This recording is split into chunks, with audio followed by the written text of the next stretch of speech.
Tudo bem, gente? Voltamos aqui com o nosso congresso. Agradeço aí a todos pela participação. Temos aqui bastante gente participando e isso nos dá aí a confiança de que o congresso está no caminho certo e que temos aí ainda vários assuntos bastante relevantes aí para a gente discutir. Agora, a gente vai falar sobre um tema que eu pessoalmente me interesso muito e vai, acho que, ter bastante discussão aqui sobre o tema, mas que é exatamente sobre a atuação aí dos órgãos de controle, né, e as decisões aí dos dispute boards e das arbitragens. E a gente chamou para moderar esse painel o Fernando Marcondes, que dispensa apresentações aqui, mas é um grande amigo e fundador aqui do Instituto, e é um prazer aí contar com a sua presença aí, Fernando, e sua participação no evento. Eu passo a palavra para você. Obrigado, Vitor. Prazer enorme estar aqui como convidado. Muito bom estar sempre em contato com esse instituto pelo qual eu tenho tanto carinho. Bom, é um prazer estar aqui também com a minha querida amiga Letícia, minha querida amiga Jéssica, com o André Freire, reputado advogado da administração pública. Eu vou primeiro fazer a apresentação dos nossos três debatedores aqui e em seguida nós vamos entrar direto já nas nossas questões. Bom, nós temos a Jéssica Helena Rocha Vieira Couto, que é procuradora do Estado de São Paulo, atualmente em exercício na Procuradoria da Fazenda junto ao Tribunal de Contas do Estado de São Paulo. Foi secretária adjunta do governo e secretária dos Negócios Jurídicos do município de Ribeirão Preto, aqui no Estado de São Paulo.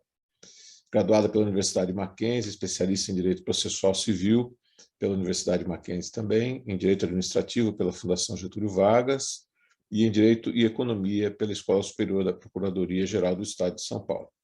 Possui MBA em Economia e Gestão, com ênfase para a construção, pela Escola de Economia da Fundação Getúlio Vargas. Nós temos também o André Luiz Freire, que é superintendente de infraestrutura rodoviária da Agência Nacional de Transportes Terrestres, a ANTT, e advogado da União, da Advocacia Geral da União, a AGU. Foi procurador-geral substituto da ANTT e assessor da Secretaria Especial do Programa de Parcerias de Investimentos, PPIs, e trabalhou também na consultoria jurídica do Ministério do Planejamento, Desenvolvimento e Gestão. Bacharel em Direito pela Universidade de São Paulo e graduando em Economia pela Universidade de Brasília. E por último, e não menos importante, minha querida amiga Letícia Queiroz Andrade, sócia fundadora do escritório Queiroz Maluf, professora dos cursos de graduação e pós-graduação Lato Sensu da PUC São Paulo, doutora em Direito Administrativo pela PUC, pós-graduada em Mediação Internacional em Contratos de Construção pela Queen Mary University de Londres. Bom, feitas essas apresentações, nós decidimos fazer um sistema de perguntas e respostas aqui para que cada um dos nossos convidados possa falar um pouco sobre os temas do Dispute Board. Nosso tema é atuação dos órgãos de controle nas decisões de Dispute Boards e arbitragens. Então, cada um possa falar um pouco da sua experiência e da sua visão a respeito dos temas. A nossa primeira pergunta vai para a Jéssica. Jéssica, nós vamos falar sobre a recente prolação do Acórdão 4037, de 8 de dezembro de 2020, pelo plenário do Tribunal de Contas da União. O que ele nos diz sobre a maturação das ferramentas, né, do Dispute Board de arbitragem no âmbito da Corte de Contas? Bom dia a todos. Eu agradeço o convite, é uma honra estar no Congresso do IBDIC, desse instituto que é uma referência na área, e dividindo um painel com palestrantes tão ilustres, com conhecimento e a experiência de vocês. Como introdução, é preciso ressaltar que ninguém questiona a relevância, a importância do controle externo e o benefício social mesmo da sua atuação técnica ali, diuturna, em prol da sociedade. Então, partindo dessa certeza inafastável mesmo, o que me cabe abordar nesse momento é a relação, e talvez mais que isso, a evolução do olhar dos órgãos de controle, normalmente das cortes de contas, sobre os métodos alternativos, ou, para usar o técnico politicamente correto sobre os métodos adequados de solução de controvérsias e o impacto desse olhar sobre a atuação dos gestores públicos brasileiros. Porque, como nós sabemos, é realmente muito difícil, é um ato de coragem ser gestor público no Brasil, sobretudo nos últimos anos. Então, é preciso que nós evitemos o apagão das canetas, é preciso que nós pensemos no custo Brasil, para que haja investimento no país. E tudo isso passa pela necessidade de segurança jurídica. Então, para que nós possamos, de fato, aqui iniciar nossa conversa, como eu vi outro dia, eu não me recordo o autor da frase, e eu peço desculpas por me assenhorar dela, é de que não há como evitar a morte, impostos e nem pleitos em contrato de construção. Daí a necessidade de medidas de aprimoramento regulatório, a necessidade de aperfeiçoar os mecanismos de solução de controvérsia previstos nos contratos de infraestrutura avançados com a administração, a necessidade de, em certa medida, atenuar a verticalização existente na relação Estado-privado, e nesse aspecto ferramental dos meios alternativos ou adequados de solução de disputas é bastante relevante. Então, considerando o público seleto que nos assiste, eu posso afirmar de modo bastante sintético que todos sabem os percalços pelos quais a arbitragem passou, desde o questionamento mesmo da sua constitucionalidade, aí no que tange ao poder público. Passamos pelas análises, primeiro, da possibilidade de administração pública se submeter à jurisdição arbitral, depois a arbitrabilidade objetiva, enfim, quais os temas passíveis de serem submetidos à jurisdição arbitral, como, por exemplo, questões afetas a reequilíbrio econômico-financeiro. E ressalvadas algumas decisões ainda nesse longo período de arrumação, é possível afirmar que as questões acerca da arbitragem já se encontram bastante maturadas. Então, no que concerne a arbitragem, eu vejo que hoje o olhar dos órgãos de controle está residualmente ainda nas questões que poderiam ser levadas à arbitragem pela administração pública, sobretudo a direta, e agora, considerando todo esse percurso já feito, o foco hoje também estaria na pergunta do se e em qual medida os tribunais de contas poderiam escrutinar essas sentenças arbitrais. Então, há pouco tempo nós recebemos a decisão de um dos casos mais relevantes da arbitragem no âmbito da administração, foi o caso Libra, com ganho de causa de administração e a condenação do parceiro privado ao pagamento de mais de 3 bilhões de reais. Eu acho que é uma das atuais vitrines da arbitragem com a administração pública no Brasil no momento, porque foi solucionado um assunto de valores expressivos e que estava há muitos anos no judiciário. Mas aí, mesmo nesse momento de maturação da arbitragem, os acordos, o 4.037, 4.036, o TCU, ambos de dezembro de 20, no bojo do acompanhamento dos processos de concessão das rodovias federais, BR-153, BR-163, enfim, conduzidos pela ANTT, cujos leilões foram realizados em abril e julho desse ano, eles trazem abordagens específicas sobre arbitragem e DBs que são dignas de nota. Quanto à arbitragem, muito embora não seja possível mais questionar a aplicabilidade da ferramenta mesmo, é possível perceber ainda algum resquício daquela reticência inicial, muito mais ponderada, né? Mas quando o tribunal determina a restrição da incidência apenas para a solução de litígios envolvendo as hipóteses previstas no Decreto 10.025 de 19, afastando controvérsias advindas da execução das garantias, por exemplo, são hipóteses de direito patrimonial disponível previstas na resolução NTT 5845 de 19, e as decisões também trouxeram considerações acerca das vantagens da adoção da ferramenta, mencionam que a definição de direito patrimonial disponível ainda é muito recente, vejam, e que por isso demandaria tempo para que a administração pudesse avaliar de fato as vantagens e talvez restringir a amplitude das hipóteses para as quais a ferramenta seria indicada.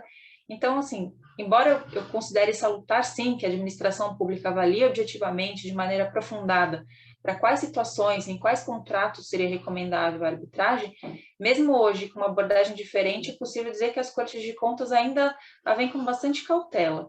E no que tange aos DBs, diferentemente, nós podemos dizer que o desenho ainda está em fase bastante embrionária nas cortes de contas, pelo menos essa é a minha percepção.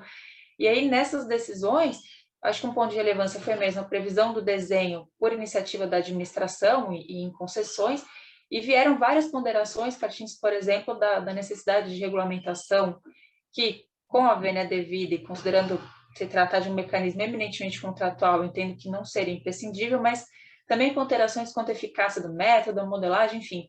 É possível depreender que a Corte de Contas ainda está naquele momento bem inicial em relação aos DBs. Certo, obrigado, Jéssica. André, queria ouvir seus comentários sobre o que a Jéssica acabou de colocar. Obrigado, Fernando. Queria agradecer ao BDIC pelo convite, né? Cumprimentar todos os meus colegas panelistas aqui, os que estão presentes hoje no nosso bate-papo. Acho um tema interessante, acho que a gente está na fronteira aqui, né? Esse debate é um debate de fronteira, de soluções regulatórias e contratuais, né? Meu comentário vai bastante corroborando o que a Jéssica trouxe. Eu acho que o Instituto da Arbitragem, o TCU, para cada auditoria dos novos contratos, ele escolhe alguns temas relevantes para aprofundar a análise. E a arbitragem foi um deles, né? Durante a auditoria dos contratos da 153 e da 163, que resultaram nesses acórdãos o 4036 e o 4037, nós recebemos aqui várias diligências da unidade técnica questionando como é que estão indo os processos de arbitragem, etc. E a gente aprofundou, né, e expôs muito para a área técnica como é que a NTT tem procedido nas arbitragens. E aí, corroborando o comentário da Jéssica, né, acho que a arbitragem hoje é um instituto consolidado, a gente já sabe mais ou menos que bicho é esse, né? Embora aqui em Rodovias a gente tenha chegado só a uma sentença final, né, das 9 arbitragens que nós temos hoje, a gente só tem uma arbitragem com sentença final, também em fase de liquidação. Mas, de toda forma, que a gente já se adaptou muito bem, né? Um ponto de atenção só em arbitragem que me chama a atenção é o tribunal pretender que aquele rol de direitos patrimoniais disponíveis seja taxativo, ou seja, pelo menos visto como taxativo, né? O que, a meu ver, não parece fazer muito sentido. As cláusulas são abertas, né? Acho que o decreto não é tão claro assim que se trata de um rol taxativo. E aqui eu gostaria de ter mais margem nos nossos contratos para a gente disciplinar, né? O que a NTT entende como disponível, né? O poder concedente entende como disponível, ou mesmo aquele rol do lado inverso, né? Matérias que a gente não está disposto a resolver em arbitragem. Acho que aqui deveria existir uma maleabilidade um pouco maior, né? Agora, quanto ao dispute board, também me chamou bastante atenção essa questão que a Jéssica trouxe, em que o tribunal condicionou a aplicabilidade do DB à regulamentação, como se o próprio DB não fosse um instrumento contratual por sua essência e sua natureza, né? Hoje, aqui em Rodovias, eu vou falar isso um pouquinho mais adiante, né? A gente está com a perspectiva de regulamentar na reforma regulatória aqui de Rodovias, né? Acho que isso vai até no próprio espírito de prever uma uniformização da aplicação do instrumento para todas as concessões, inclusive para contratos que hoje não os prevêem, né? Acho que não tem por que exigir essa previsão contratual se a gente pode utilizar por meio de um aditivo, um compromisso, né? Agora, me preocupa os outros setores, né? O que sinaliza para outros setores que não estão pensando em regulamentação, né? Como se a gente não pudesse aplicar esse método de solução de controvérsia, ou exigisse lei para isso, né? E a gente sabe que isso não é verdade, né? Eu tenho gostado muito de algumas colocações da professora Vera Monteiro. Ela tem colocado, e eu penso bastante isso, assim, que está na hora talvez da gente rever o princípio da legalidade aqui no âmbito dos contratos da administração pública, especialmente as concessões, né? Talvez deveria ser vedado apenas aquilo que de fato não é proibido, né? Tendo em vista que a própria atividade contratual ela é muito criativa, né? E deveria ser encarada dessa forma. Toda razão, André. Letícia? Olha, eu também vou na linha aí, Fernando. Bom, primeiro cumprimentando a todos, Jéssica, André e você mesmo, Fernando, meu querido amigo, e agradecer aí a oportunidade de estar falando aqui no IBDIC, esse instituto aí que é quem puxa, né, as discussões aí de arbitragem, dispute board, desses mecanismos alternativos ou adequados, né, Jéssica, de controvérsia aí no nosso âmbito aqui, falando mais dos contratos administrativos, né? Eu corroboro a ideia da Jéssica, que não se trata aqui de afastar controle, né, mas de fazer com que o controle seja também adequado. E com a arbitragem acho que a coisa está um pouco mais pacificada, mas de fato o nosso grande problema aqui de abertura é do dispute board. E nesse sentido, eu acho que a observação do André é muito precisa. É um mecanismo que internacionalmente que se discute, uma das vantagens dele é a flexibilidade dele poder ser regulamentado contratualmente de modo mais adequado a caso, e a gente vê ali todo um fechamento de obrigatoriedade de regulamentação no plano legal, que a gente já viu que não é a melhor solução, né? As iniciativas legais nessa matéria acabam por desvirtuar um pouco a característica do Instituto, que é muito novo e muito desconhecido por todos, inclusive pelos legisladores e seus assessores.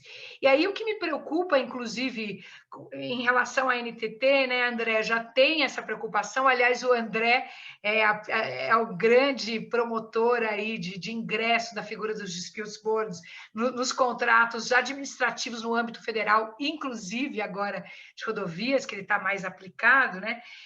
Mas o que me preocupa é que até no caso de rodovias, em que há também coordenado aí pelo André, que está fazendo uma ampla reforma regulatória dos chamados RCRs, né, dos regulamentos de concessões rodoviárias, embora tenha essa previsão, o que me preocupa também é não só em relação aos outros setores, mas também o avanço do controle nas próprias regulamentações que as agências vêm fazendo, que inclui a NTT, mas não só.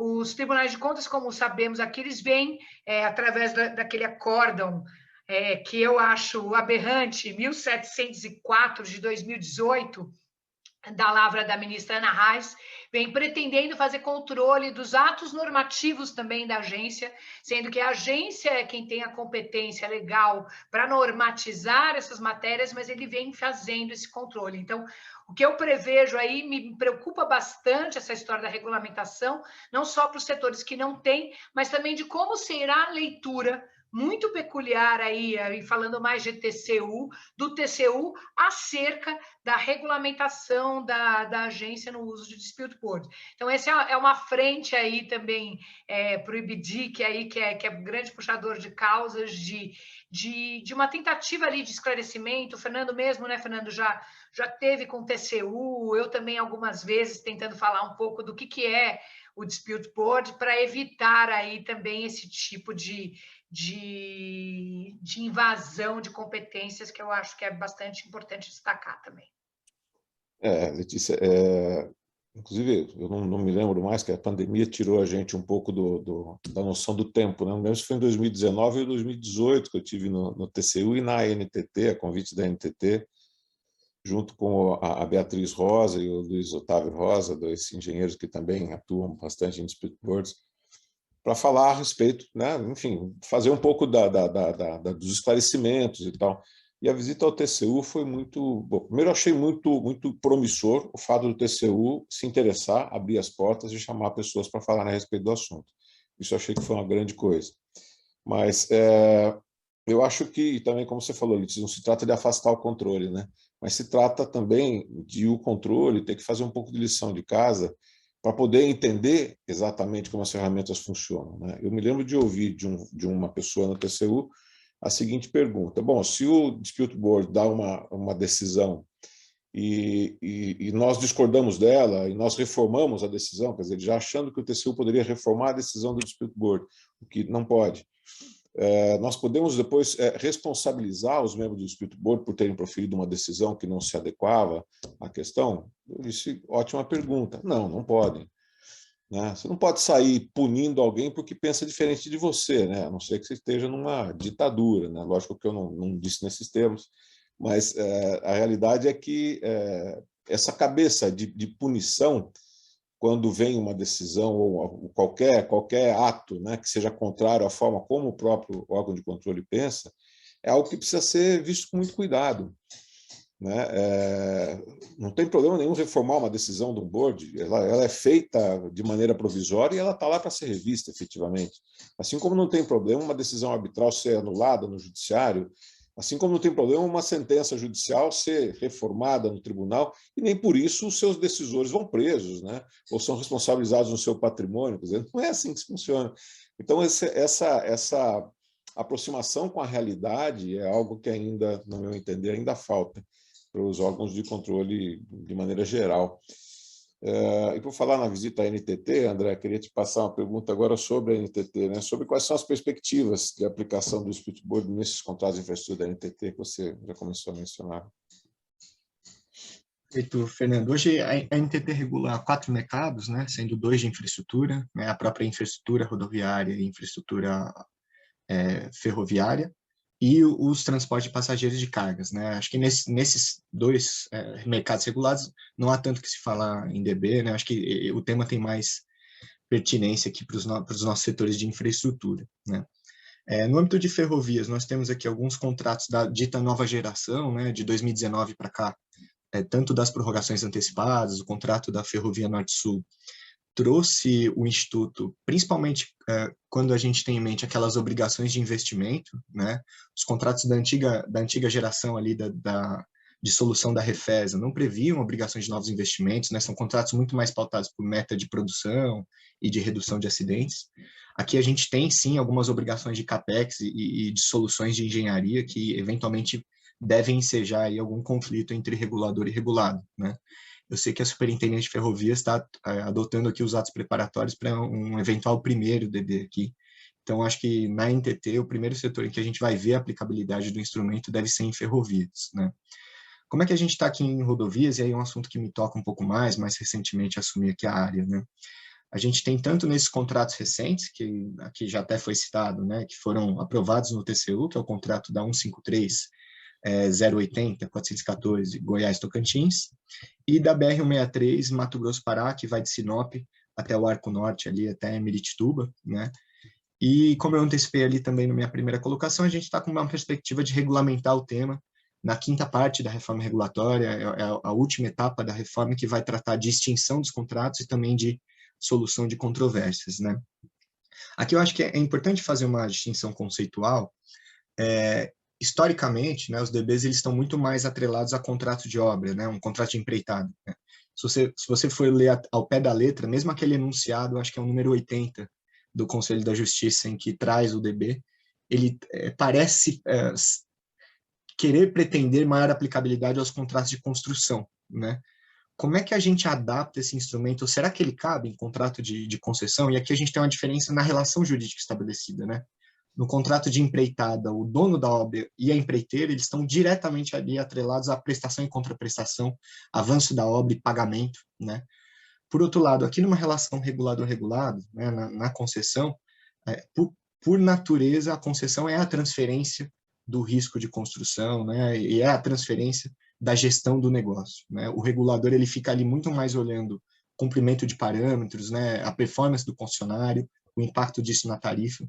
Então, em que pese, num primeiro momento, né, numa leitura mais rasa, de fato a gente transfira ao concessionário esse risco de construção e o avanço da obra, a gente tem tido aqui na superintendência e na NTT como em geral, não só aqui na superintendência nossa que gere os contratos, mas também na superintendência do Renan, né, que modela os novos contratos, uma demanda do setor em que, no momento em que o aço, né, o CAP explodiu, os preços explodiram, né, os riscos geológicos, por exemplo, você pega uma concessão ali na Serra de Petrópolis, né, em que o risco geológico ele é difícil de ser mensurado.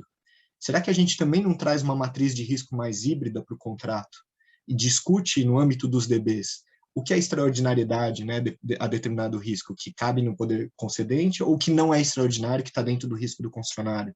Será que isso também não precisaria de um especialista ali intermediando, né, esse terceiro imparcial? Então, eu acho que para a reforma regulatória a gente deve avançar nesses temas que não são tão do contrato de construção em si, a gente não quer talvez discutir a solução de engenharia, mas sim os impactos das intercorrências contratuais na relação regulador-regulado, né? Então, algumas situações hipotéticas aqui, né? Avaliação de risco, né? Sobre quem recai, de acordo com a matriz de risco, tal risco que acontece ao longo da construção, né? Ou definição de extraordinariedade. Outro tema que tem sido bastante pleiteado, né? A precificação de novos investimentos. Hoje a gente se baseia pela tabela do DENIT, a tabela CIP. Alguns itens ali que são mais complexos do ponto de vista da produtividade de determinados materiais, os concessionários têm alegado que a tabela ciclo não precifica a contento, né? Como é que a gente vai precificar, então, adequadamente esse instrumento? Então, eu vejo que a gente tem algum espectro de atuação, mas de forma um pouco distinta dos contratos de construção propriamente dito, né? A nossa reforma regulatória deve avançar nesses temas. André, aqui uma sugestão, né? Assim como os bancos de financiamento são aqueles que impõem a utilização de split board nas obras de infraestrutura como condição para colocar o seu dinheiro ali, a agência, como poder concedente, poderia exigir do concessionário que tivesse split board nos seus contratos de obra. Nós temos hoje obras aí, uma mesma obra de rodovia que já está terceiro, quarto contratado, enroscando sempre no mesmo lugar, né? E aí vem rescisão, vem briga, vem judiciário, vem não sei o quê, e a obra não vai, né?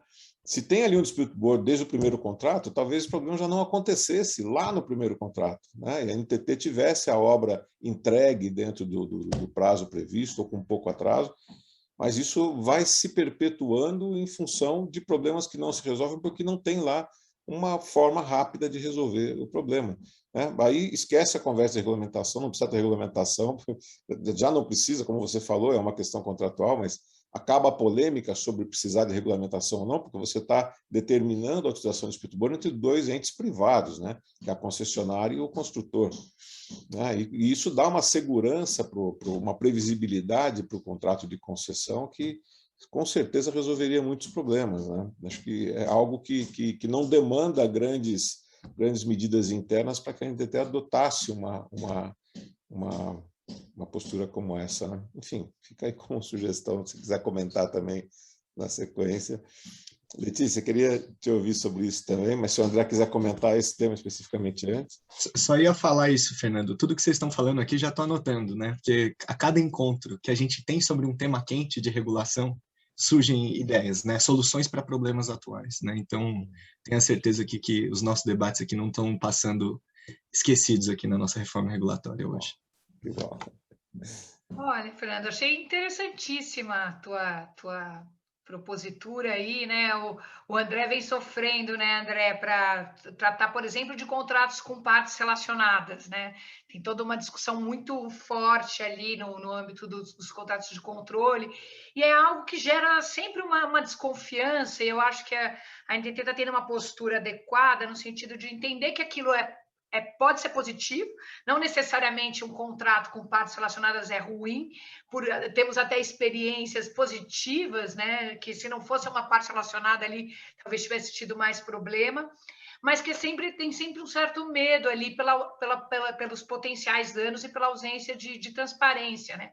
E às vezes um dispute board, e a agência sai afastando corretamente quando as concessionárias tentam levar a discussão entre eles, mas às vezes um dispute board pode ajudar naqueles litígios que eles dizem que eles têm, né, entre partes relacionadas e que nunca se sabe direito se tem ou não, e ter ali um neutro realmente para olhar esta relação, que é um pouco, chega a ser curioso de ter, mas não deixa de trazer um selo ali interessante em torno dos conflitos, né? Se o conflito de fato for sério, for importante, faz todo sentido que as partes tenham provocado um uso de um dispute board que pode atuar ali de modo mais rápido e expedito. E aí, de comentários, só para a gente passar já para as outras questões, que eu sei que tem muita coisa boa ainda por vir, mas eu, como já disse, fico super contente. O André realmente tem feito aí um trabalho muito bom, inclusive nessa parte de trazer os dispute boards para os contratos. Do que eu vi de ferrovia, eu achei muito interessante, acho que eles apareceram muito nessas contrapartidas, muito adequada da renovação antecipada, né, nesses investimentos, de um modo muito adequado às características do Instituto, que era justamente para ter uma decisão relevante, rápida, né, que possa fazer com que o contrato siga adiante. Então, achei muito bem aplicado ali o que eu vi de ferrovia. E na parte de rodovias também. Eu também penso que os dispute boards têm um papel aí importante, diferenciado, né, nos contratos de concessão, e que estão muito, muito relacionados à questão da discussão dos riscos que aparecem nos pleitos de reequilíbrio, né? Então, portanto, a atuação mais ali. E também, como falou o André, nessa parte de aprovação de projetos, que é muito conflituosa, né? É muito absurdo. Outro dia, estou fazendo um trabalho também de estruturação para o governo federal e estava perguntando para o André a quantidade de projetos. Eu acho que eu nem sei se ele tem mais essa conta, porque é uma coisa absurda a quantidade de projetos em rodovia que a agência analisa.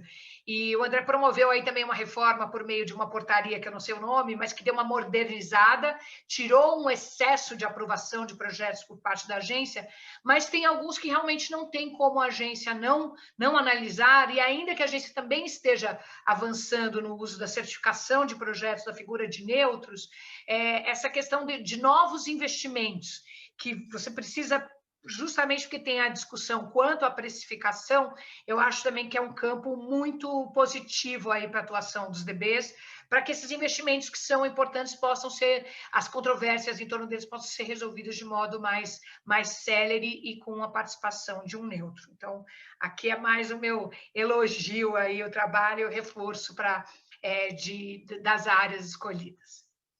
Obrigado, Letícia. Jéssica, você quer comentar? Enfim, aqui acho que o que me cabe é parabenizar as iniciativas da NTT, do André, e assim, como a Letícia, dizer que tua sugestão é realmente bem interessante. De fato, a administração pública nacional como um todo, acho que realmente percebeu o quão importante é o aprimoramento regulatório para o desenvolvimento da infraestrutura do país, o quão eficazes podem ser os DBs enquanto ferramentas de governança mesmo dos contratos de longo prazo. E hoje nós vemos os DBs não apenas em contratos lastreados em financiamentos externos, com recursos de bancos de fomento, que trazem, creio, desde 95 a previsão dos DBs para valores acima de 10 milhões, acho que desde 2000 fixando as decisões dos painéis como adjudicatórias, mas também contratos de concessão de infraestrutura nacional, vídeo PPP da Iluminação Pública de São Paulo, setor rodoviário, PPP da MG 050, aí as concessões da BR-53, 63, enfim. Isso como resultado da percepção de que os DBs objetivo, em última análise, assegurar a regular execução das obrigações pelas partes, prevenir a escalada do litígio de ordem técnica, de ordem econômico-financeira, sobretudo se nós considerarmos a alta litigiosidade que sim, que ela existe entre o poder público e o privado, o impacto negativo desses conflitos sobre o contrato e mais o prejuízo para os usuários finais do serviço público.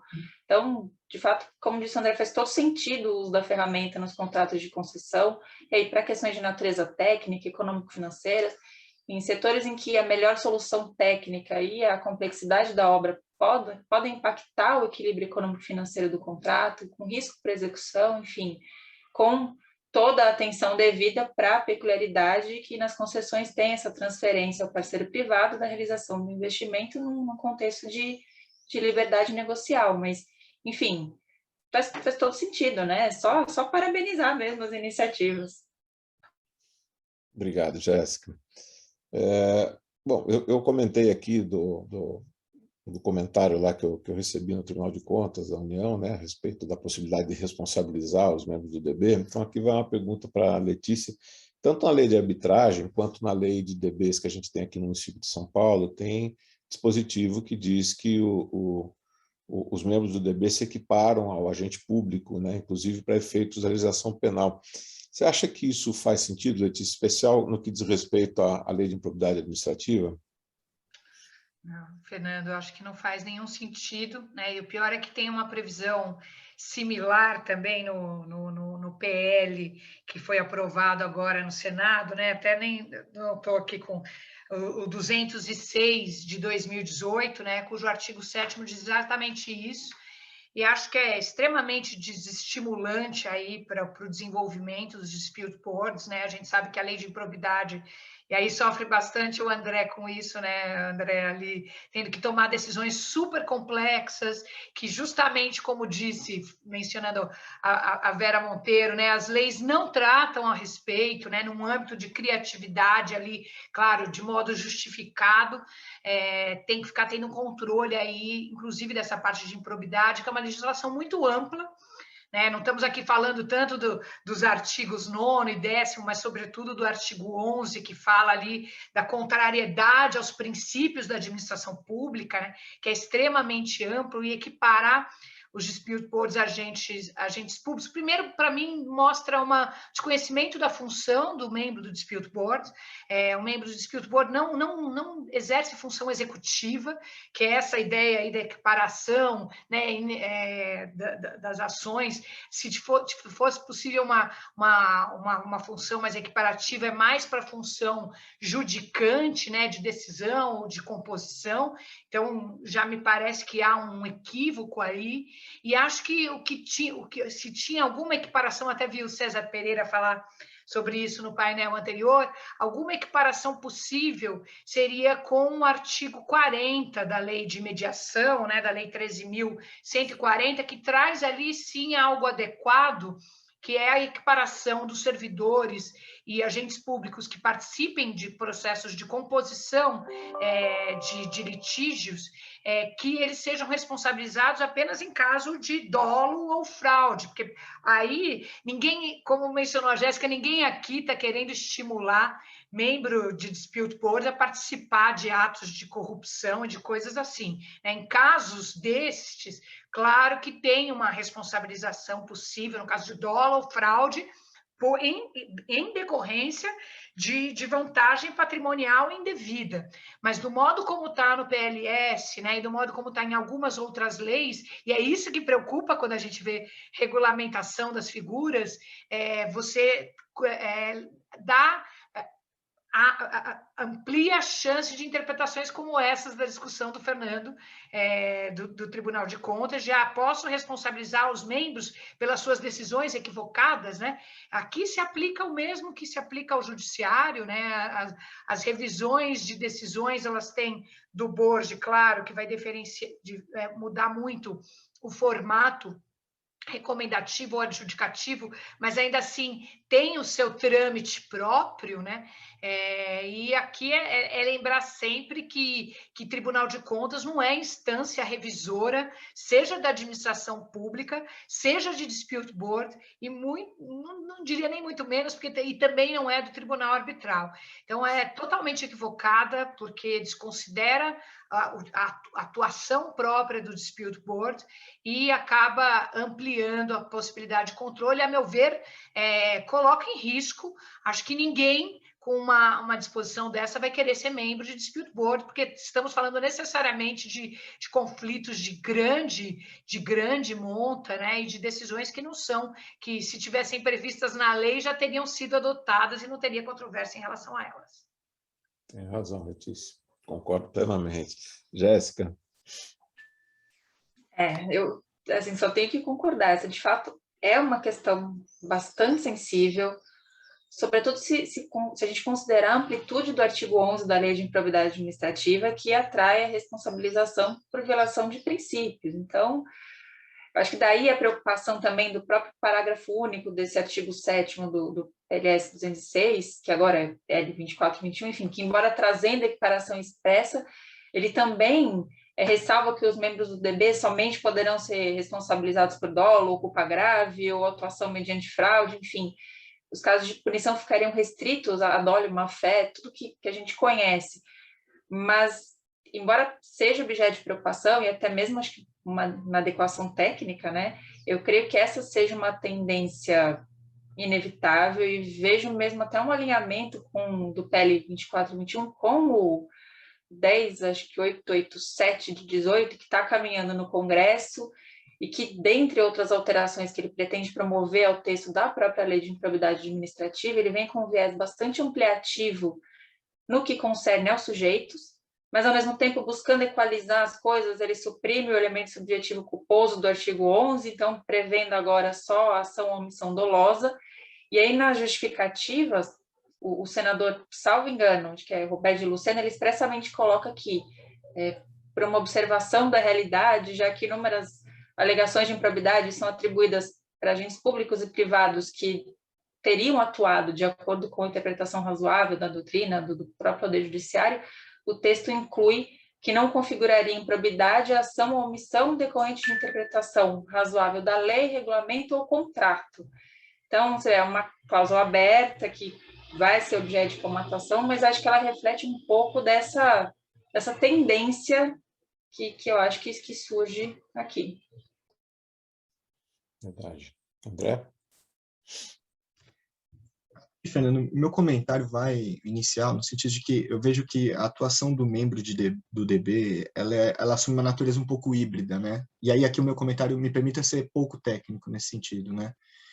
Eu os vejo um pouco como árbitros sem jurisdição, de um lado, mas de outro também, em alguma medida, se aproxima um pouco da figura do perito ou do parecerista sobre um tema extremamente técnico, né?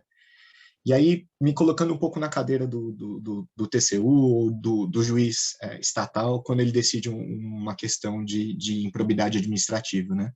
Quando o DB se dá no âmbito de um contrato administrativo, é um conflito que está ali batendo, está refletindo ou no erário, né, quando a gente está falando de um contrato de construção puro, ou em tarifas públicas, né, pagas pelo usuário, num serviço regulado. E isso chama atenção, né? Eu acho que é isso que traz ali um contorno diferenciado para o membro de DB de um contrato público, né? No entanto, como é que eu vejo a principal proteção do Instituto do DB e dos próprios membros, né? Está justamente nessa expertise e nessa autoespecialização dos membros, né? Então, a gente aqui, tanto a parte pública quanto a parte privada, né?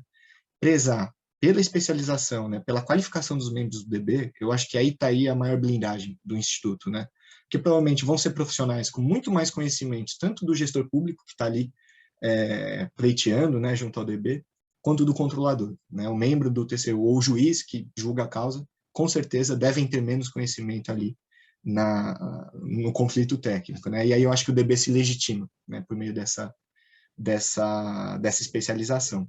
Agora, se a gente passa a entender que o membro do DB ele é agente público, isso é para o bem e para o mal, né? Também recai sobre ele as proteções da LINDB, por exemplo, né? Aquela questão de duplas soluções ou dificuldades reais na tomada de decisão, né? E me parece que é trivial para o DB lidar com casos complexos, né? Eu acho que essa é a rotina, né? Eu tenho minha formação primária é jurídica, né? E aqui a gente sempre lida com interpretações, mais de uma solução possível para o mesmo caso, né?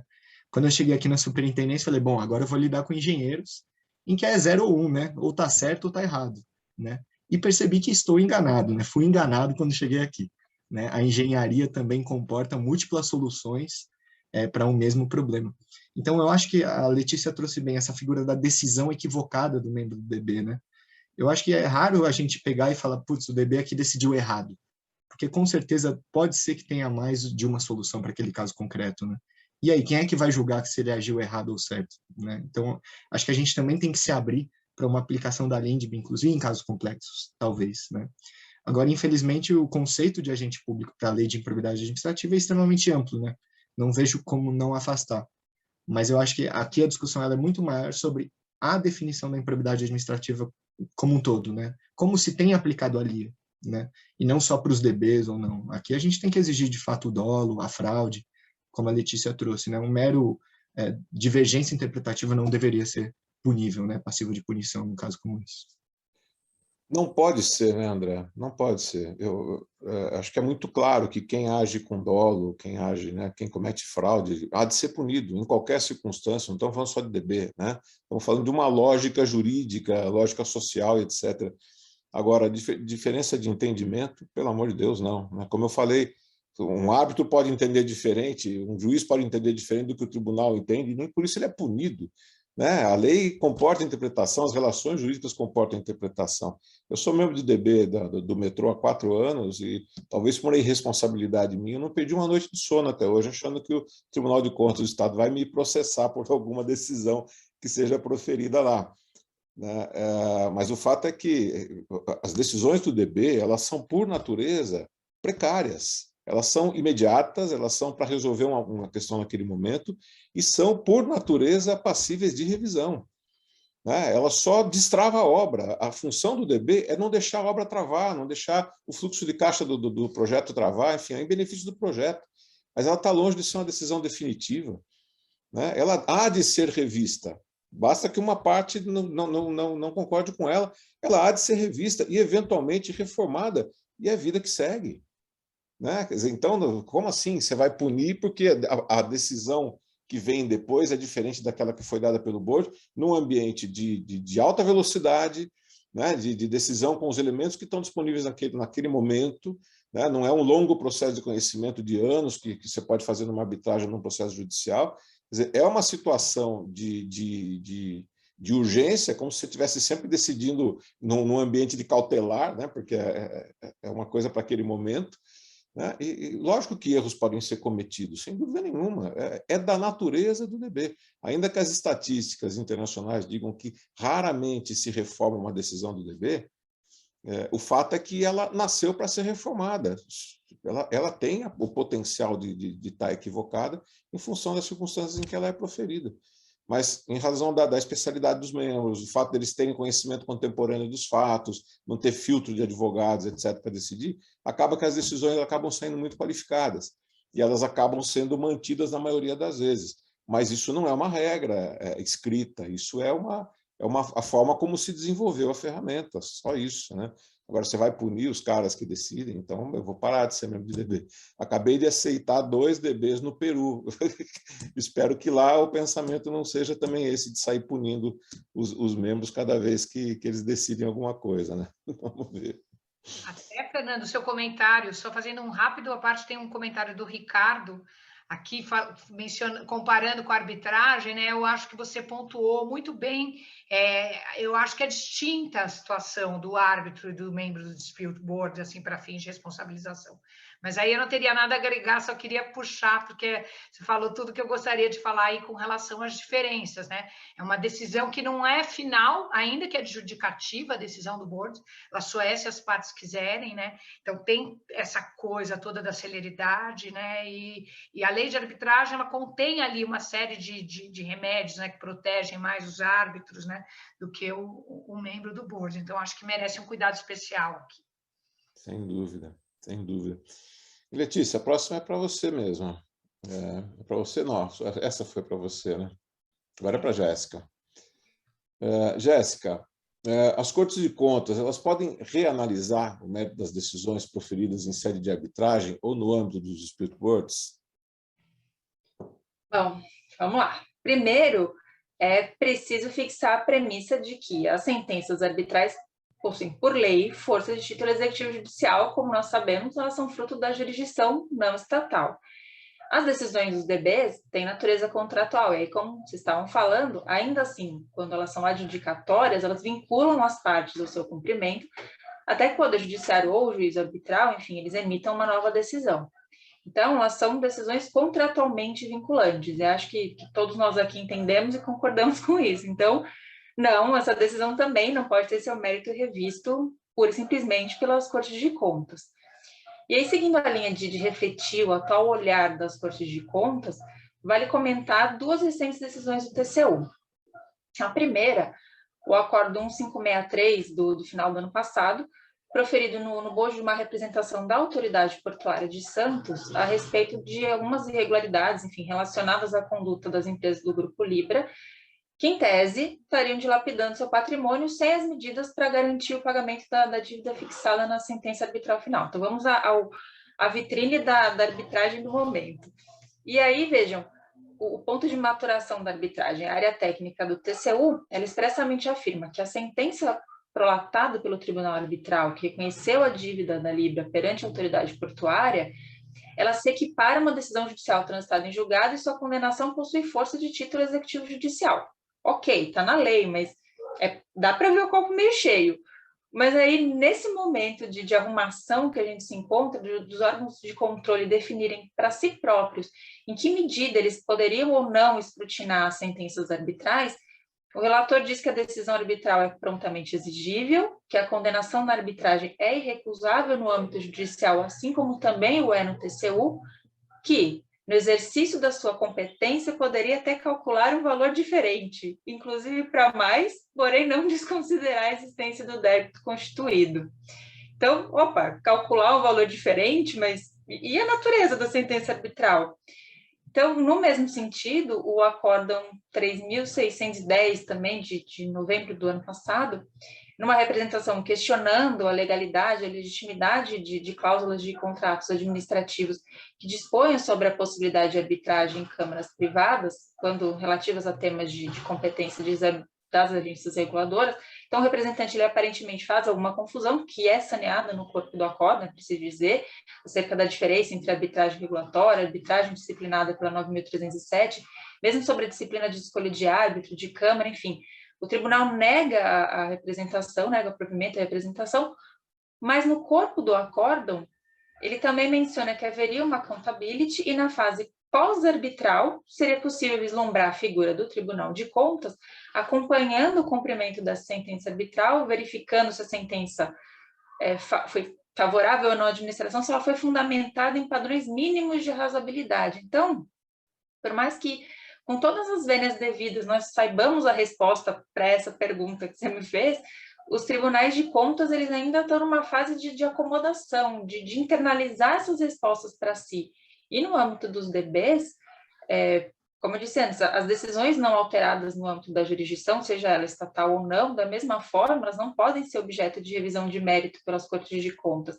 E aqui, até para finalizar, eu creio que vale a pena trazer alguns dados da Dispute Resolution Board Foundation, da RBF, que você vai mencionar um passar, mas é isso, eles demonstram a eficiência do Instituto. Então, Em 97% dos casos, as decisões e as recomendações feitas pelos comitês, elas sequer são levadas à arbitragem ou à jurisdição. E quando são, é isso, o que nós temos de informação é que praticamente não existem casos de revisão, ou seja, o dado estatístico é um traço. O que vem ao encontro de tudo que a gente está falando, o DB ele tem um compromisso com a verdade real do contrato, a qualidade da decisão é muito alta. E ainda assim, por que não dizer, ele tem vantagens frente à própria arbitragem. Mesmo se a gente considerar as diferenças de desenho, que DB nasce idealmente quando você tem uma fagulhinha e não quando o incêndio está instalado, como na arbitragem, enfim, que ele não tem natureza jurisdicional, 99% dos casos são encerrados em menos de 90 dias.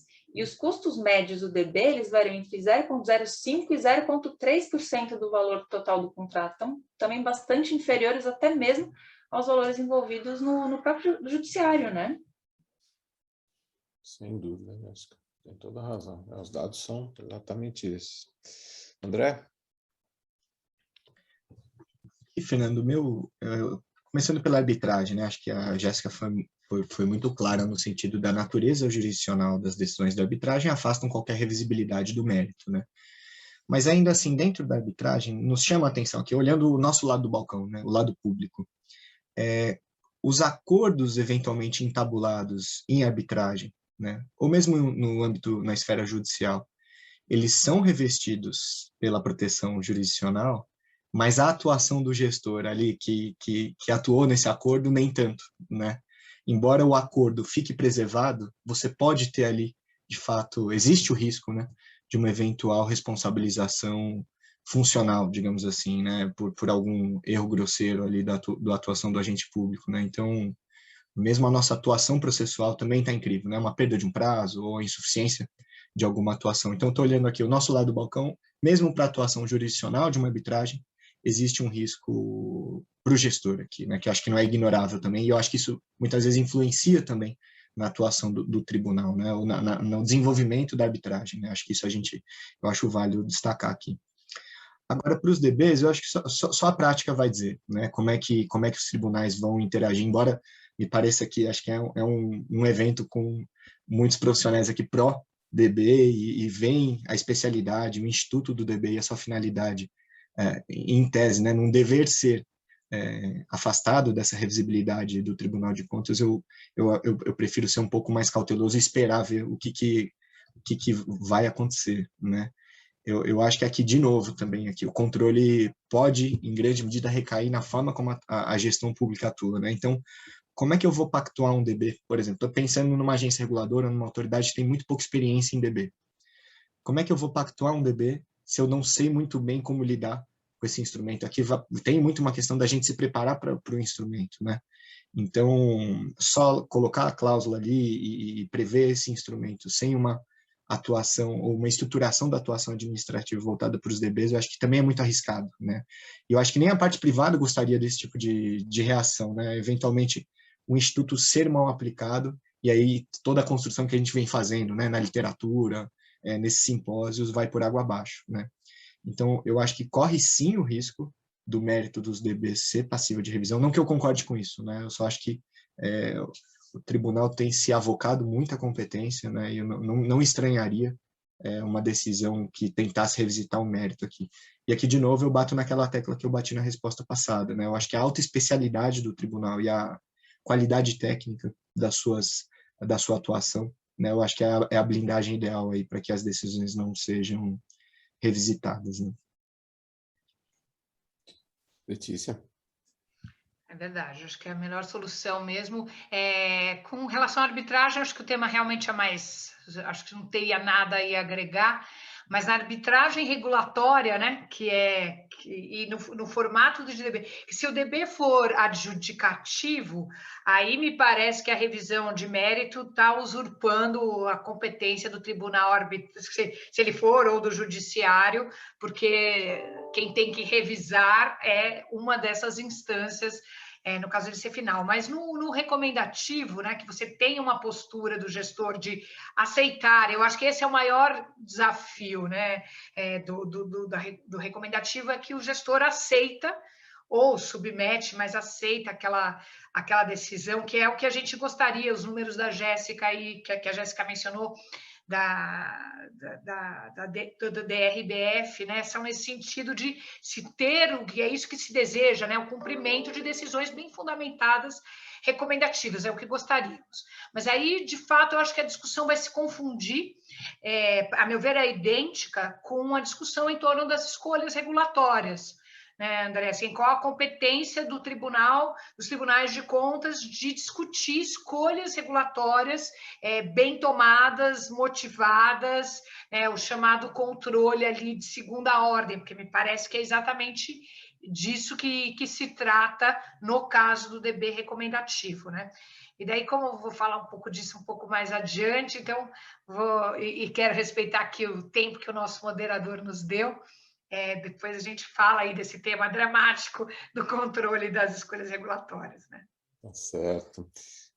Para mim, é algo muito claro, né? Quem revisa a decisão do DB é o árbitro ou o juiz, depende do que diz a cláusula do contrato, né? O Tribunal de Contas não tem essa condição. O Tribunal de Contas é um órgão do Legislativo.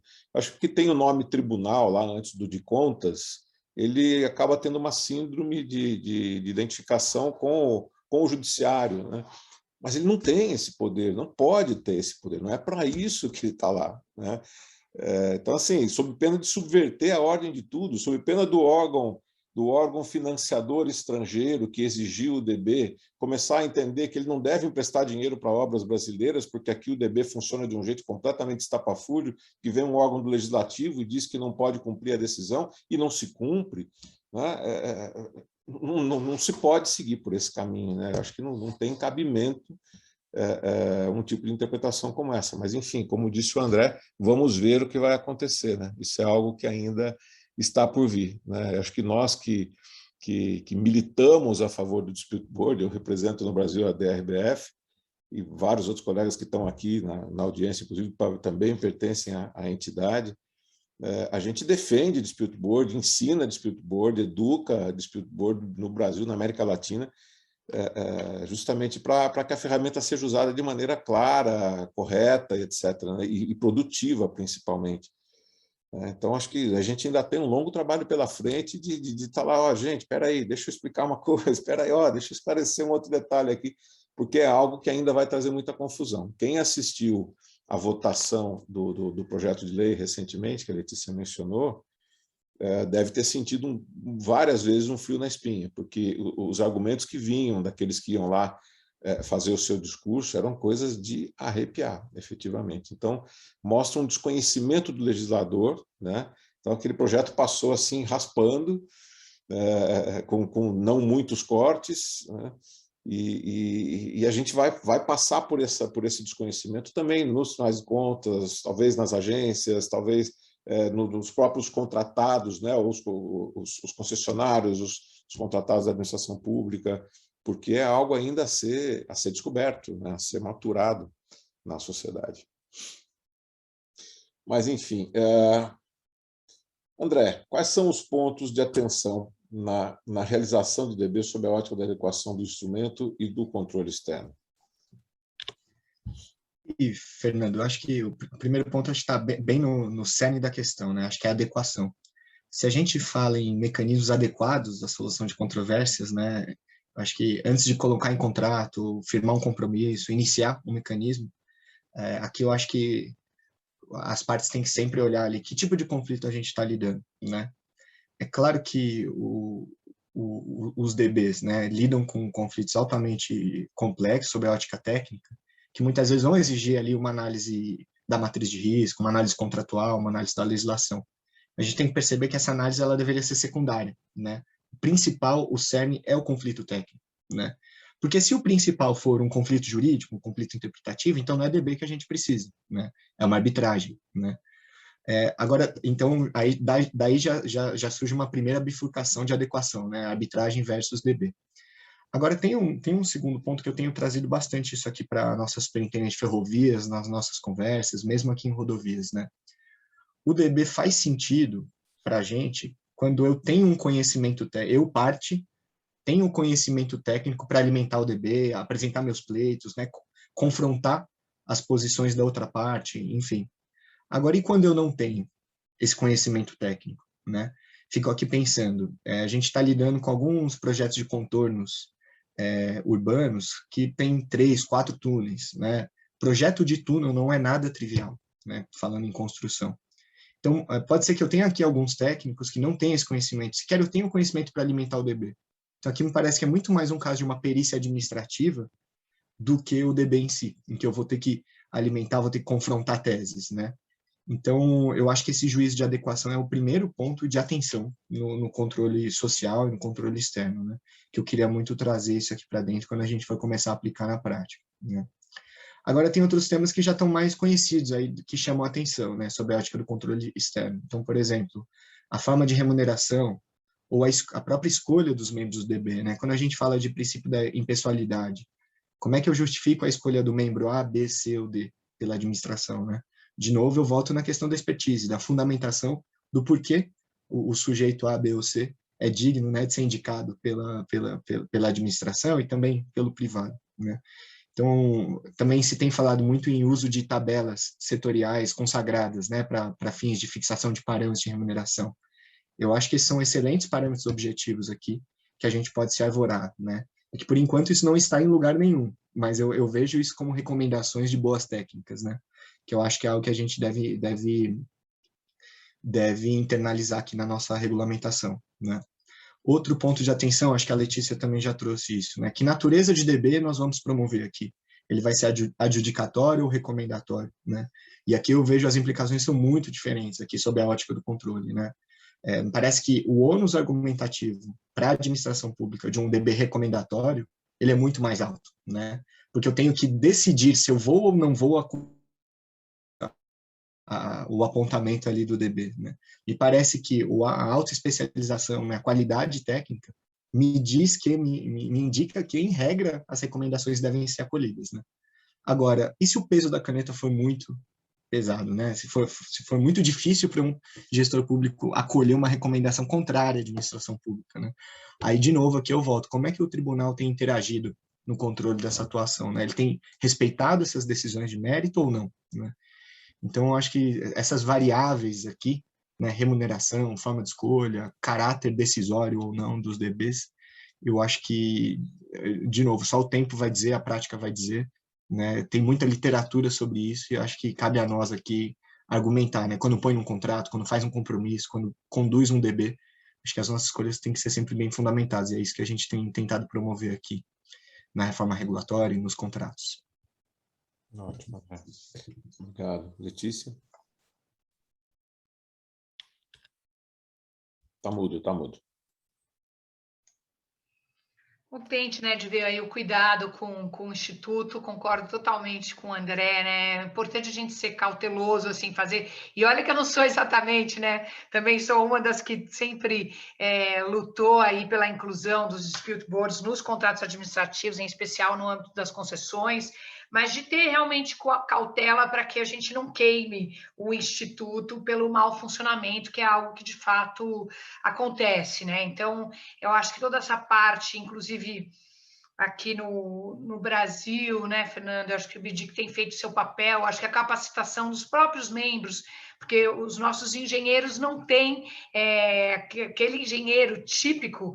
E aí, para falar de engenheiro, não necessariamente nós teremos membros de engenharia nos dispute boards, mas sabemos que é muito comum, sobretudo para o caminho que a gente está dando aqui nos nossos contratos, né? Esses formatos em que as questões técnicas aí de engenharia são objeto do dispute board. E o preparo mesmo dos nossos membros, né, dos engenheiros, para que eles consigam, claro, o André tem razão no sentido de dizer aos nossos dispute boards, eles não estão falando de interpretação contratual, mas ainda assim, um pouco de contrato, né? A gente vê a aflição dos nossos engenheiros ali um pouco menos afeitos à interpretação contratual, com um pouco mais de insegurança aí com alguns aspectos jurídicos. Então, acho que uma preparação também, né, de membros de dispute board, de você ter na seleção dos membros não é só o expertise técnico, mas também técnica ou de fundo, mas de técnica de dispute boards também, porque também existe, né? Também tem um preparo para lidar com as questões, uma compreensão do papel, uma compreensão do instituto, do que de fato ele é. Eu acho que é algo importante também na frente de capacitação dos próprios membros do board, não só dentro da administração pública também, como já ressaltou o André, de fato, de escolher. Eu acho que a vantagem é essa minha preocupação com a regulamentação, né? A vantagem do dispute board é que ele é muito modulável. Gente que vem discutindo, né? Acho que pode se pensar, e os contratos de concessão, eles têm mudado também. Antes a gente tinha uma característica de contratos de concessão em que o investimento pesado era todo feito no começo. E hoje a coisa começa a mudar, né? A gente vê ali uma Nova Dutra, né? Você tem investimentos ao longo do contrato de concessão, tem vários momentos, tem momentos em que a concessionária vai ter que tomar financiamento de novo, vários momentos de possíveis conflitos. E eu acho que a tendência é que a gente veja cada vez mais contratos assim. Tenho participado também da estruturação no âmbito de estados e também tem investimentos em momentos diferentes, então prever dispute boards também com características distintas, né? No final, André conhece bastante também, a gente está participando de algumas devoluções de concessões, que a discussão é muito mais contábil, a discussão técnica ali é contábil, né? E não tanto de engenharia. Então, você ter essa flexibilidade também nos contratos, né? Pensando na adequação, de prever dispute boards com características diferenciadas, a depender não só de cada contrato, acho que a Jéssica pontuou isso também, mas também das diferentes fases do contrato, né? Então, acho que essa escolha é importante, ser bem minuciosa, realmente, para a gente poder usar o Instituto com todo o seu potencial. Obrigado, Letícia. Jéssica, quer comentar? Eu concordo, eu vejo, sinto as preocupações do André, de fato, eu sou procuradora do Estado, já fui gestora pública, eu entendo isso, entendo que é também ter que assinar, sim.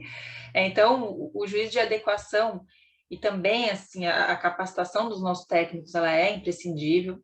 Assim, em relação aos contratos de obra, falando em obra puramente, eu acho que os DBs já se provaram em âmbito internacional. Acho que vide aí a adoção dos modelos institucionais da FDIC, depois com as previsões nos financiamentos dos bancos de fomento, enfim. Acho que havendo um DB permanente nesse aspecto, seguindo recomendações internacionais, com aqueles especialistas que conhecem o contrato a fundo. E aí eu vi um webinar do Aldo Doria Matos, que ele falava que esses especialistas, ele explicando para o pai dele o que era um DB, ele falou, não, é um conselho de anciões, e não sei o que, enfim, eu achei sensacional, enfim. E esses especialistas, eles recebem relatórios periódicos, visitam canteiro, conhecem produtividade, ver se a produtividade está sendo alcançada, enfim, eu acho que o DB ele acaba sendo um verdadeiro e desejável mecanismo até de prevenção de conflito, e mais que isso, ele é uma ferramenta que vem de uma lógica não adversarial, ele acaba reduzindo a simetria de informação, e nesse ponto, por esse caminho, né, eu acho que ele também tem total adequação para os contratos de concessão, né, a ferramenta acaba sendo de uso de uma utilidade inquestionável, né? E aí, sim, tendo em mente que essa delegação primeira inerente no arranjo da concessão, ela parte da liberdade negocial do parceiro, enfim. Então, a abordagem é um pouquinho específica, mas muito, muito útil, considerando aí os diversos graus de liberdade conferidos ao parceiro privado. Eles, ainda assim, eles precisam atender parâmetros mínimos de contrato, e aí a agência reguladora, como regra, avalia anteprojeto, no mínimo sob perspectiva de atingimento de funcionalidade, qualidade de prestação de serviço, boa construção, enfim. E tudo isso acho que caberia. E aí, adotando um modelo de adjudicação, como disse o André, na diferença, né, da recomendação à adjudicação, no modelo adjudicatório, a vantagem você, de certa forma, reduz o custo decisório, né? A autoridade pública fica com função de bem fiscalizar o contrato, formar a opinião técnica do poder concedente, que não se confundiria com a do DB, providenciar as questões e informações para serem levadas ao comitê, e aí precisaria ter um corpo técnico preparado para isso. E a desvantagem, como lidar com essa, aspas, retirada de parte do caráter autoexecutório dos próprios atos administrativos, né, do poder regulatório, enfim. E aí você transferiria ao comitê essa prerrogativa de decisão e passaria a desconstituição para a via jurisdicional, arbitral ou do judiciário, enfim. No modelo de recomendação, de outro lado, você mantém o poder decisório forte, mas se acresce um juízo de acolhimento que vem todas as preocupações que o André falou. Então, enfim, e quanto à escolha de membro, de DB, pagamento, acho que valem as mesmas regras que hoje a gente tem pacificadas, acho que para arbitragem, né, dever de revelação, enfim, a gente tem até uma certa regulamentação bem difundida, de certa forma aprofundada sobre o tema, né? Bom, primeiro, quando falou aí que o DB é um conselho de anciãos, eu me senti bem velho agora. Obrigado. Eu não ia falar, Fernando, tá vendo? Mas aí eu achei tão bonitinho o exemplo do Dória Matos, que eu falei, eu tenho que falar, mas não, ó... Eu já tenho aqui o downside de que você foi minha aluna, isso já me faz me sentir muito velho. Agora você vem falar que eu sou um ancião. Foi para especialização. Mas eu queria comentar umas coisas que são interessantes desses pontos que vocês comentaram. Primeira coisa é a seguinte, eu acho que é preciso ficar claro a distinção entre os efeitos de uma recomendação e de uma decisão, né? Com relação ao temor do agente público, aí eu já aproveito também para ver se eu respondo a pergunta que o Léo fez no chat aqui, o Leonardo Toledo. Que ele sabe a resposta, lógico, ele só quer fomentar o debate. A recomendação, se as partes a acolhem, ela se transforma em definitiva. A adjudicação também, né? Então, de qualquer forma, nas duas situações, o agente público, ao não levar o assunto para frente, seja na adjudicação, seja na recomendação, ele já está assumindo um risco, né? Quer dizer, se lá na frente o Tribunal de Contas contestar o fato de ele ter se conformado com aquela recomendação, com aquela decisão, e não ter levado para uma revisão, ele já tem um problema, num lugar ou no outro, né? No que difere uma coisa ou outra? A recomendação, se ela é contestada, se uma parte diz não concordo com a recomendação, e ele vai à arbitragem ou vai ao judiciário, enquanto a decisão definitiva não vem, ele não é obrigado a cumprir. A adjudicação, ela é cumprida imediatamente, independentemente de se ir ao judiciário ou à arbitragem ou não, né? Então, essa é a distinção. E quem decide se vai ser adjudicação ou recomendação não é aquele agente público que está ali na hora recebendo a decisão. Isso já veio lá no edital, né? Então, esse agente que está aqui agora recebendo uma recomendação ou uma decisão, a reação dele é de acordo com o que já está no regulamento que ele está seguindo, né? Então, de um jeito ou de outro, se ele quer se sentir confortável, seja para recomendação, seja para decisão, ele vai levar o assunto adiante. Ele vai contestar perante o judiciário ou perante a arbitragem, cumprindo, se for adjudicação, ou suspendendo o cumprimento, se for uma revisão, né? Então, de qualquer maneira, eu acho que o risco do agente público ele não é maior ou menor numa situação ou em outra. O risco está em assumir a aceitação daquela decisão ou recomendação ou contestá-la para levar o assunto adiante e ter uma decisão da qual ele não possa mais recorrer, seja uma sentença arbitral, seja uma sentença judicial transitada em julgado, né? E com relação ao aspecto jurídico que você mencionou, André, os boards começaram só com engenheiros, mas hoje o consenso internacional é que é importante a presença de um advogado, porque as decisões elas acabam passando necessariamente por uma análise do contrato e às vezes até da legislação, né? E o board tem que abordar. A maioria, isso eu posso dizer pela experiência prática que eu tenho, assim, praticamente 100% dos assuntos que são levados ao board são a respeito de escopo, de preço novo, se aquilo está no escopo ou não está, se cabe um preço novo ou não, se cabe buscar preço novo no mercado, que tabela vai seguir, etc. E aí, a aplicação do contrato em cima dessas questões. Normalmente, a gente está falando aqui de alteração de preço e responsabilidade por alteração de prazo, né?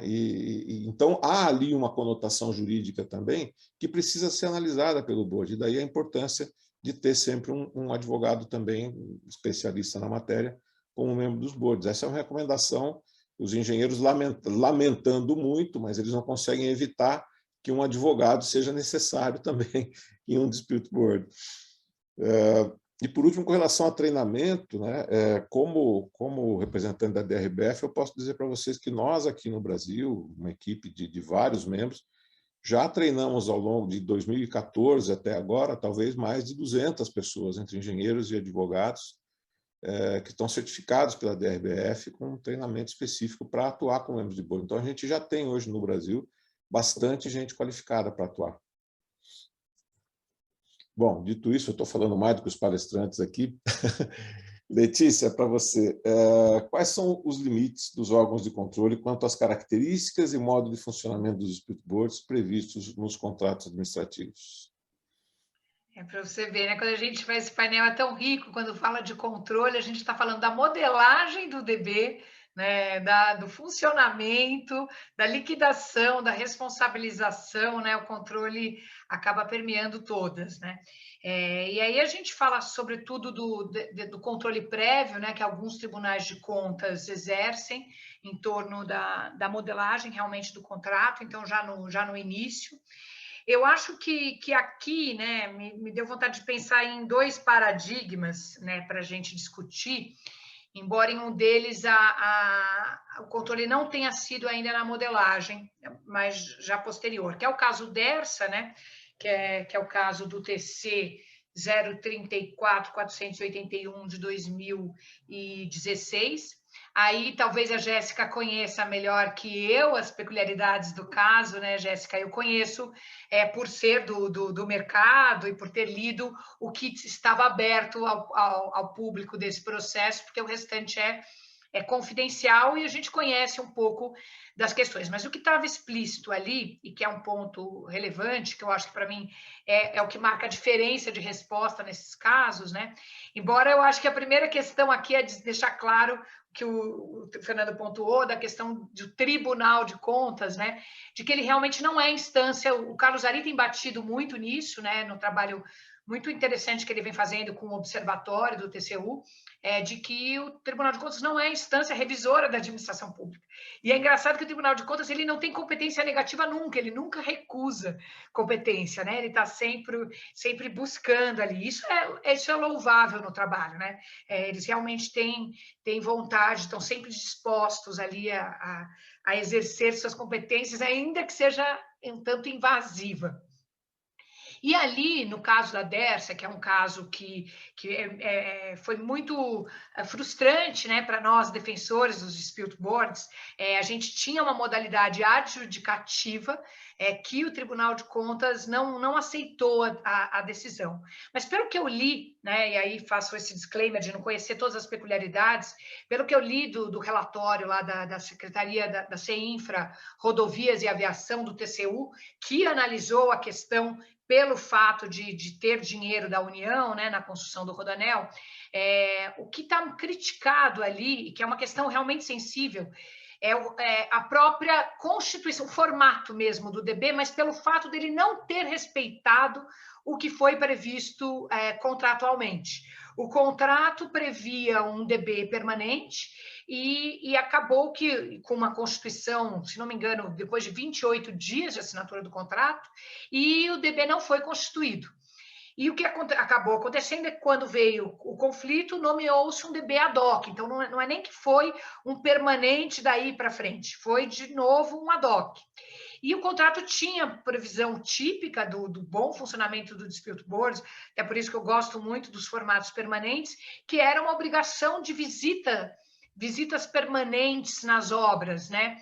E que acabou não ocorrendo, e daí surge o dispute board ad hoc com seus prazos ali curtos de decisão, e então teve toda uma questão quanto à irregularidade, ao formato que foi adotado vis-à-vis o previsto no contrato, né?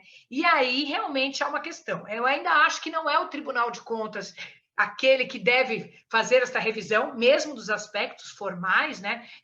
As decisões dos dispute boards devem ser revisadas por quem de direito, conforme prevista aí na cláusula escalonada, mas é muito diferente a gente estar tratando de uma questão de legitimidade, de adequação ou não do formato adotado tendo como parâmetro de comparação o próprio contrato, sendo o dispute board uma ferramenta contratual, né? Eu acho que também na arbitragem haveria muita dificuldade de se aceitar, e não é à toa que o contrato faz uma opção por um dispute board permanente, né? Ele tem todo um funcionamento distinto, não é uma questão formal de menos importância. Eu não estou aqui querendo dizer que, no caso, essa tenha sido a razão, mas acho que há aí um ponto importante a ser chamado a atenção. E outra questão que eu já acho bastante diferente da que eu acabei de mencionar, por exemplo, no acórdão que aprovou a BR-153, né, no 4036, além da 163 também, a mesma secretaria questionou também, né, André, o formato escolhido. Aí é diferente, aí estamos falando de opções regulatórias, né? Ali teve uma escolha pelo formato ad hoc, que o André sabe que não é o meu, e nem é o dele também, não é o nosso formato preferido. Eu acho que ninguém que gosta de dispute board tem o ad hoc como formato preferido, que normalmente quem gosta de ver o funcionamento permanente, o funcionamento que eu considero que contribui para a governança do contrato, né, de um board ali olhando, e que, portanto, também se qualifica mais para ter uma decisão melhor e mais rápida, né? Mas, a despeito de eu não gostar do formato ad hoc, ali a escolha foi ad hoc, tem uma motivação para isso, que depois talvez o André possa comentar, mas ali teve todo um questionamento, esse não é o formato, além da questão da regulamentação, esse não é o melhor formato aí de dispute board, né? E aí é que vem essa história, que para mim esbarra também na revisão das decisões, de acatar ou de dar seguimento ou não à decisão do gestor quanto às decisões de um dispute board, que é a história das escolhas regulatórias, né? E aqui o TCU ele adota posturas nem sempre coerentes, né? Que tem uma jurisprudência sólida do TCU, no sentido de que este controle das escolhas regulatórias ele tem que ser de segunda ordem, no sentido de que o tribunal deve respeitar a discricionariedade do administrador público, que quando a exerce de modo motivado, não deve ficar submetido aos juízos de valoração subjetiva do Tribunal de Contas. Essa valoração subjetiva cabe, né, e motivada, cabe à administração pública. Mas não é sempre que o Tribunal de Contas respeita a própria jurisprudência e acaba se arvorando em fazer um juízo de valoração subjetiva em torno das escolhas regulatórias, o que, a meu ver, é o que gera toda essa questão do apagão das canetas e que torna a coisa muito difícil. Ninguém está aqui discutindo, né, de decisões que sejam grosseiramente não motivadas e não bem fundamentadas, mas a gente não tem essa realidade mais, né? Essa que é a verdade, hoje em dia, até por força desse controle, não é disso que a gente está falando, né? A gente está falando de discussão. Tribunal de Contas, essa modelagem está errada, porque eu não acho mais adequada, né? De uma ausência de motivação também por parte do Tribunal de Contas, de por que ele entende que aquela escolha que não é sua, por força de lei, diga-se, aliás, é a inadequada, né? Então, é só aqui separar, eu acho que nunca o Tribunal de Contas pode funcionar como instância revisora, seja da arbitragem, seja da administração pública, mas é diferente o controle em torno da ilegitimidade dos atos, da não adequação ao instrumento contratual e o controle da escolha regulatória na modelagem, na escolha de como vai ser o formato, de como vai ser o funcionamento. Obrigado, Letícia. O DB ad hoc, para mim, ele pede todas as vantagens de um DB e todas as vantagens de uma arbitragem. Ele vira uma arbitragem às pressas, que acaba tolhendo tudo que existe de bom no DB. Mas, enfim, vamos agora ouvir os comentários da Jéssica, depois do André. Eu tinha depois mais uma pergunta para a Jéssica, mas a gente já estourou o tempo, então nós vamos terminar os comentários de vocês e vamos partir para o encerramento, a não ser que o Vitor entre de repente e fale, não, vocês podem ficar o tempo que vocês quiserem, mas eu acho que isso não vai acontecer. Jéssica, por favor. Vou, então, acho que tentar condensar o que a gente ia falar depois, agora puxar já o gancho da Letícia, enfim, tentar, para finalizar, que eu acho que o Vitor não vai aparecer. Então, então a Letícia falou do caso da Dercy, eu acho importante a gente tratar dele aqui, né? Assim, como eu falei antes, os DBs eles estão numa fase bastante embrionária nas cortes de contas, né? E eu acho que, de certa forma, eles acabam...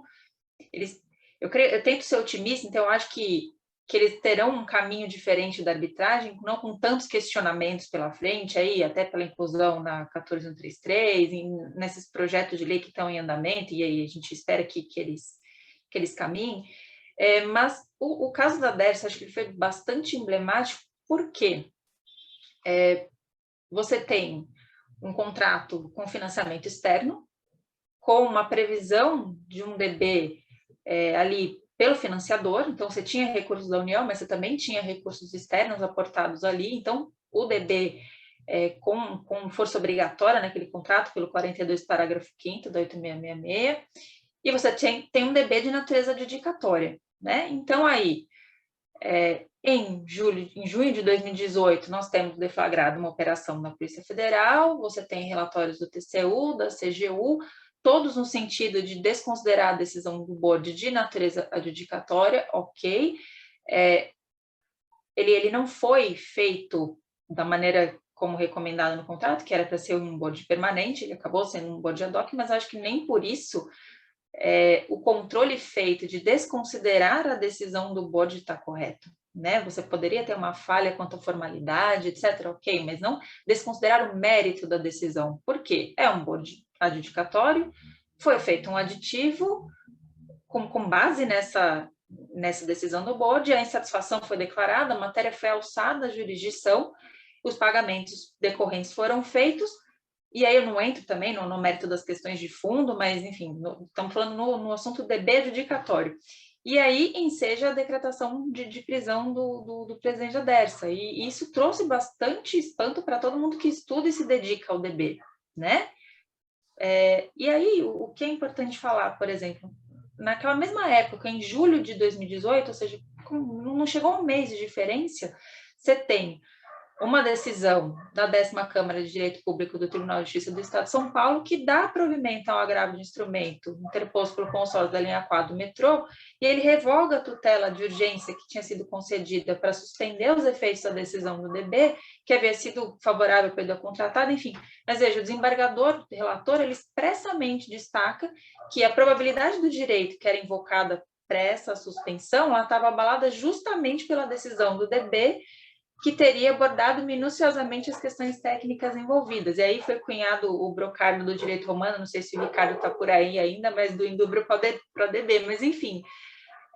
Olha a diferença, né, a disparidade de tratamento pelas cortes de contas e pelo Poder Judiciário, meio que reproduzindo o caminho do que veio com a arbitragem, né? O judiciário mais aberto e as cortes de contas ali, não vou dizer com hostilidade, mas com bastante reticência à aplicação dos institutos, né? E você veja, você tem aí jornadas, acho que o André mencionou, jornadas que foram feitas de prevenção de solução extrajudicial de litígio do Conselho da Justiça Federal, salvo engano, em 2016, e que aí você tem enunciados a respeito dos DBs, e 2 enunciados com destaque, um falando, olha, quando o DB tem natureza adjudicatória, ele vincula a parte do seu cumprimento até que, em caso de provocação judiciária, o juiz arbitral emita nova decisão. Então, é na linha do que o mundo conhece, né? Na linha do que todos nós entendemos. Então, como o controle pode ser feito de você invalidar uma decisão de mérito, né? E aí, para complementar, e aí para ficar no aspecto também do controle, a escolha de não no caso da Dersa, que era uma imposição pelo órgão financiador, mas a escolha do gestor de ali inicialmente, vou colocar o DB como uma ferramenta útil, desejável para solução e prevenção de litígio.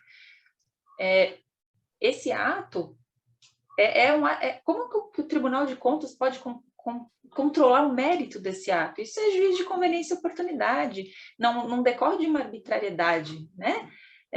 Tá mais do que o DB já se provou internacionalmente, você é um ato que tem um cunho de razoabilidade provada de decisão administrativa. Então, é aquela regra básica no sentido de que se você tem mais de uma forma de abordagem para uma determinada questão e não tem uma obrigação legal ou normativa que impõe uma única alternativa, é imprescindível respeitar a discricionalidade do administrador. Então, as cortes de contas, elas têm um papel constitucional muitíssimo relevante, muitíssimo importante, ninguém questiona isso, mas esse papel, com todas as vênias devidas, ele não é, como a Letícia mencionou, o papel de revisor geral das decisões administrativas, Então, eu acho que esse é para a gente encerrar no tempo. É isso. Obrigado, Jéssica. André, antes que o Vitor nos derrube aqui, por favor, seus comentários finais sobre esse tema. Vou falar rapidinho então, Fernando. Vou começar meu comentário um pouquinho mais pessimista, mas depois eu vou fazer a virada e tem luz no fim do túnel, né? Eu acho que a sua pergunta começou com quais são os limites dos órgãos de controle, né? E eu começo minha resposta falando não tem limites, né? Eu acho que hoje não existem limites, né? Vou restringir um pouquinho ao nosso campo aqui, que é o Programa de Concessões Federal, né? Tenho pouco conhecimento dos contratos estaduais e tanto dos contratos administrativos puros, né? Aqui, nos contratos de concessão federais, a gente caiu numa encruzilhada, que é a previsão de controle prévio de editais e contratos, né? Então, antes mesmo de botar o edital na praça, a gente se submete ao crivo do TCU, né? Por uma norma do próprio TCU, diga-se, né? Isso nos colocou aqui um pouco de mãos atadas, e muitas vezes, quando a gente vai inovar em um instituto, então, DBs, né? É algo que a gente ainda não botou na prática. A gente está colocando para o tribunal fazer um crivo em abstrato ainda de algo que sequer foi executado, né? Qual o nível de qualidade, de criticidade desses apontamentos que o tribunal vai fazer de algo que ainda nem existe, né? Então, a gente acabou caindo em algumas ciladas interpretativas, né? De estimativas de como é que deveria ser esse instituto antes mesmo de colocá-lo na prática, né? Então, esse é um primeiro ponto. O controle prévio, eu acho que ele tem um potencial muito danoso para inovações, né? Então, esse é um primeiro ponto. O segundo, mesmo para casos já concretos, né? Editais já na praça, contratos já assinados, né? A gente tem diversas inovações, linhas de fronteira aqui, que a gente quer aplicar na regulação, e muitas vezes a gente vê a unidade técnica do tribunal requerendo cautelares, né? Para que a administração não avance o próximo passo sem que o tribunal autorize, com algumas cautelas, né? Até em alguns casos me parece até com algumas urgências fabricadas, né? Vou citar 2 exemplos. A gente tem uma metodologia de contabilização de indenização por investimentos não amortizados, aprovada em 2019 em resolução da agência. A gente foi fazer a nossa primeira relicitação agora, a Letícia participou bastante desse processo, né? Da BR-040 Brasília, Juiz de Fora. Antes mesmo de assinar o termo aditivo de relicitação, o tribunal mandou parar a relicitação, porque a metodologia estava equivocada, né? Um segundo caso agora, a gente está estendendo a rodovia Presidente Dutra, né? Era para ela ter acabado em fevereiro de 2021, a gente estendeu 12 meses até fevereiro de 2022, com uma metodologia de tarifa praticada, uma tarifa técnica, com esse excedente sendo guardado numa conta vinculada. Quer dizer, a gente estava inovando, solucionando um problema regulatório de tráfego ali, de oscilação de tráfego. A área técnica pediu uma cautelar, faltando 5 dias para assinar o termo aditivo, né, vencer o contrato, numa urgência fabricada, entendendo que o instituto é ilegal, enfim, né. Então, eu acho que, aliado a essa inexistência de competência negativa que a Letícia trouxe, né, o tribunal raramente diz que não é competente para os pontos, faz controle prévio, tem urgências fabricadas, né, então acho que não existe limites, daí está um pouco o meu pessimismo, né. Onde é que a gente vira a chave e tem a luz no fim do túnel ali do otimismo, né? Temos ganhado todas as cautelares, né? Assim, a gente tem revertido os pedidos de cautelares no tribunal por meio de uma fundamentação robusta, né? Usando a LINDB, falando que as decisões são difíceis mesmo nos casos concretos, né? A gente enfrenta dificuldades que exigem uma certa criatividade nas soluções, né? E os ministros têm sido sensíveis, assim, a esses apontamentos, né? Então, embora a área técnica seja bastante arredia a essas inovações, a gente tem conseguido permear nossos argumentos aqui. Eu acho que o DB deve passar por isso também, né? Eu acho que num primeiro momento pode ter algumas resistências ali ao desenrolar do Instituto, mas que acho que o tempo vai dizer que, de fato, ele é meritório e a gente vai conseguir fazer um contorno a essas ressalvas aí. Ótimo, André. Que o seu otimismo seja concretizado.